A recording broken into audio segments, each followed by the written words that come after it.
Talking today about fish, which I think is a really great topic because, of course, fish is how most of us first encountered Japanese cooking in America through sushi. But one of the things that I discovered when I first started going to Japan is that sushi is a tiny, tiny part of Japanese cuisine, and fish is a huge part of Japanese cuisine. But there's so many different ways to enjoy fish in Japan, and so many beautiful, simple ways to prepare fish that are not just restaurant cooking, but stuff people do in their homes every day with a lot of different fish. And I've learned a lot about cooking fish over the last many years. And today we're going to talk about a bunch of techniques that you can do with many different fish. So that's what we're going to focus on. Just to give you a little bit of background about Japan. Japan, of course, being an island nation, is surrounded by water. But what's interesting about Japan is that it's not only surrounded by water, but it's surrounded by places where different currents meet. And through this intersection of currents, there are a lot of different kinds of fish. I was just at this conference in Japanese food, a couple of statistics that I never knew about. One is that 15% of the world's fish species are found off the coast of Japan. That's an enormous amount of fish for one country. And second, Japan's coastline is like this. It's like really jagged.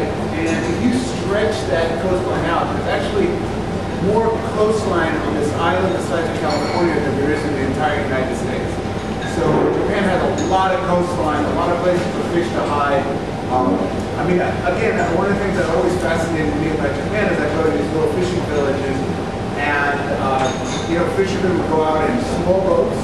They'd go out 5 miles off the coast and come back full of all kinds of fish. I'm thinking like, if you know anything about fishing in America, let's say New Bedford, Massachusetts, and get up. I guess now there are all these reality shows about fishing, right? So you just get on the trawler, you're out for a month, you come back, you're in the North Atlantic, you're trying to find fish. So and that's done too in Japan. I mean, you have bigger boats that go off really far into the ocean, but a lot of fish are caught right off the coast. It's such a rich fishery. So here's a place with amazing fish and a culture that took advantage of that, especially in Japan. Eating meat was actually not only frowned upon but prohibited for about 1,000 years for Buddhist reasons. But fish was always allowed, even through that. So fish became very important.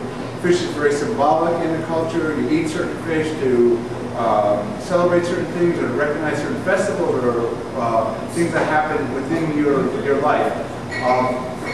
And on a very practical level, one of the things that we're going to see today is that Japanese fish cooking has really evolved over the centuries to balance what we consider and what we call fishiness, right? The strong flavor of fish.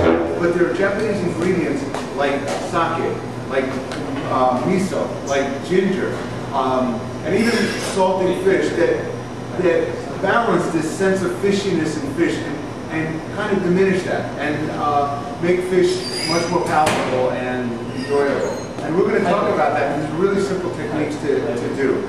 A couple of things I want to talk about while we're just introducing fish.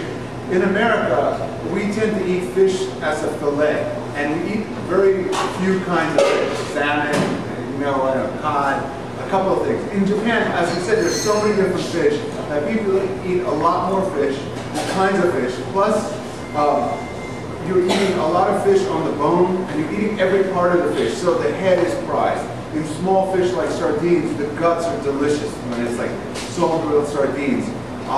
You're eating just many different kinds of fish and many different parts of fish. And if you think about it, the bones on a fish actually impart tremendous flavor.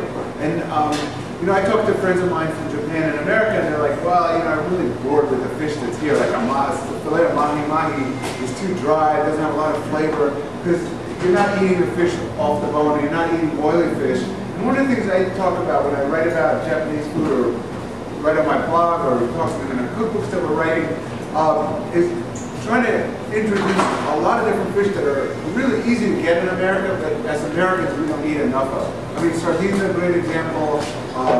We have striped bass here. We have a lot of beautiful fish. Perch, that you can cook Japanese style really easy to eat. The other thing, and Ray and I were just talking about this, is the seasonality of fish too. And what you mentioned, which is a great thing, is that in Japan, you kind of look forward to in the winter, right? Like winter fish. Because the temperature is so cold, like the body gets denser. Yeah. So it means more fat.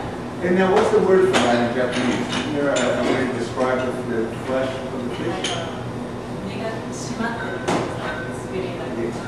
So yeah, the fish, because think about it, like these fish are swimming in this really cold water, and of course they're cold-blooded. So their flesh gets really dense, and then they get very fatty. So if you have like winter cod, I get fat. Summer also. But not swimming. But yeah, like, you know, I remember having cod from the far north, from like from the far north of Japan, and it was just so incredibly delicious. It was just like this cod that they called me super cold waters, and it was just amazing fish. Oh, booty, yeah, yellowtail, absolutely. It's amazing. So winter fish is something you look forward to, and then there's spring fish too. You know, like Japanese cooking is all about the season.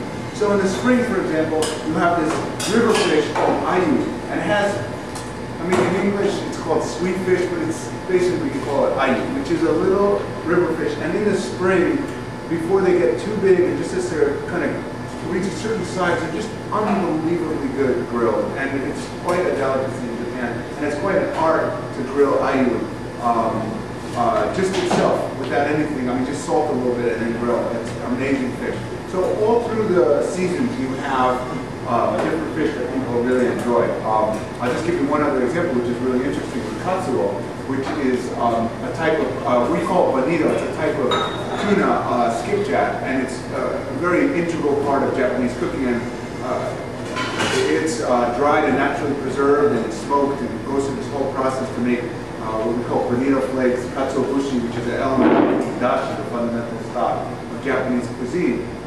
But it's also eaten fresh, and there's spring katsuo and autumn katsuo. And you find, well, fishermen catch the seaweed, the bonito going down, kind of going south to its feeding grounds or spawning grounds, I'm not sure, and then they catch them going back up. And they taste differently, and they have different qualities to them, and they're also kind of enjoyed them. And people are like, oh, it's spring katsuo time, and it's fall katsuo time. So it's also really delicious.